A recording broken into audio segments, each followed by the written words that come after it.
මේ ඔබ දන්නවද සත්ත්ව ලෝකයේ කිසිම පිරිමි සතෙක් තමන්ගේ ගෑනු සතාව හපා කන්නේ නැති තාඩන පීඩන වලට ලක් කරන්නේ නැහැ කියලා සත්ත්ව විද්‍යාව මං ගැඹුරට හදාarලා තියෙනවා විෂයක් විදිහට.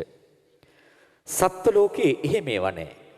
පිරිමි සත්තු ගෑනු සතාට තාඩන පීඩන කරන්නේ නැහැ. කරදර කරන්නේ හිංසා කරන්නේ නැහැ. හැබැයි මනුස්ස ලෝකයේ තමයි මේ පිරිමි සතා ගෑනු සතාට හානි කරන්නේ. සත්තුන්ට දුක දැනෙනවා. මම එක වීඩියෝ එකක් දැක්ක මේ ළඟදී. හරි සංවේදී. ඒක අරගෙන තිබුණා බොහොම ලස්සනට. කුරුල්ලෙක් ඇවිල්ලා මේ කුරුල්ලා මිය යනවා. අනිත් කුරුල්ලා ඒත් එක්කම ඇවිල්ලා ඒ කුරුල්ලා පොඩ්ඩක් අර හොටෙන් මේ හාරලා හොයලා බලලා අවුස්සලා අරයව තටු අතරේ හොට දාලා බලනවා. එයාට තේරෙනවා මේ සතා මැරිලා කියලා. තමන්ගේ සහකරු හෝ සහකාරී වෙන්නේ නැති. තප්පර ගාණක් ඇතුළත ඒ සතත් මැරෙනවා. ඒ සතා උඩම වැටිලා. සත්තුන්ට පුදුම විදිහට සංවේදීව ජර්මනියේ අධිවේගී දුම්රිය මාර්ගයක හංසයෙක් ඇවිල්ලා හංස දේනුවක් ඇවිල්ලා අර විදුලි රැහැනේ වැදිලා වැටෙනවා අධිවේගී දුම්රිය මාර්ගයට. මෙහෙම වැටුණාම හංසයා එනවා. හංස දේනුව තමයි මේ අනතුරට ලක් වෙන්නේ. හංසයා ඇවිල්ලා හංසයා ගොඩක් වැළපෙනවා.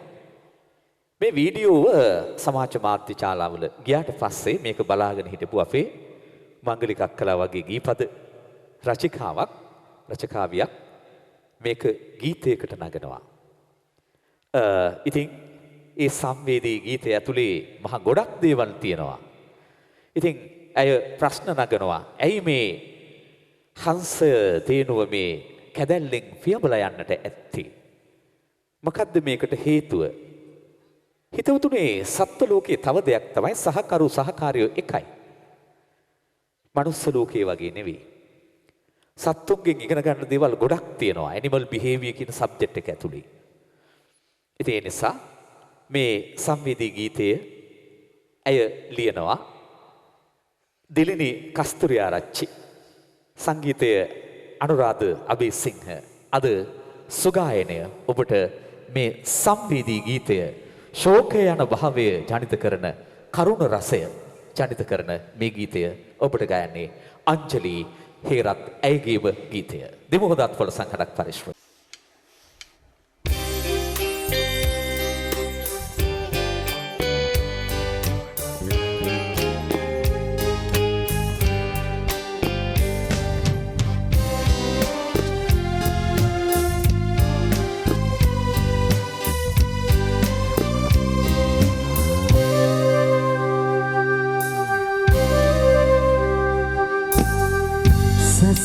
මගපෙම් තොටිල්ලේ ගෙවින ආසන් සැදැවේ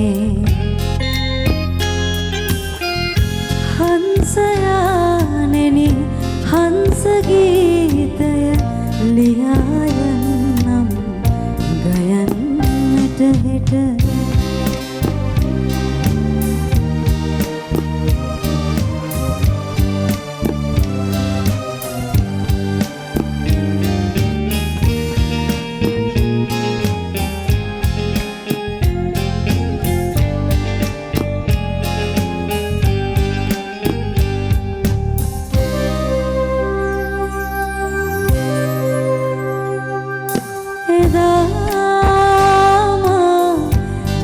නිබද තෙත් කළ මෙදාමා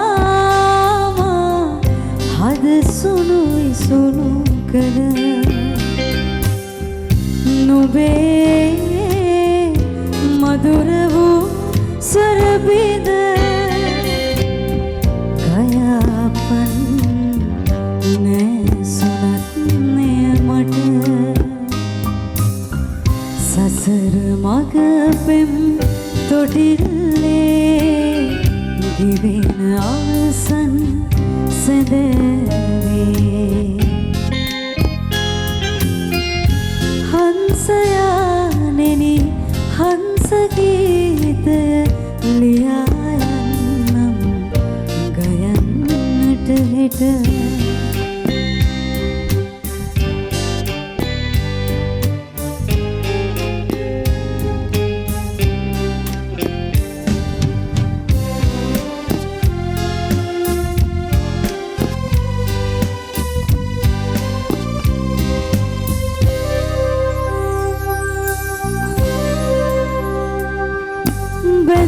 බැදී අප ආගිය ගමන් මග හැරී ගිය නුඹ ආවරින් වර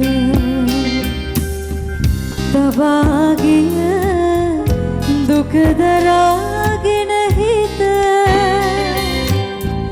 මිදී පියවමි මා අනන්තය වෙත සසර මග පෙම් තොටිල්ලේ ගෙවෙන අවසන් සැදැයි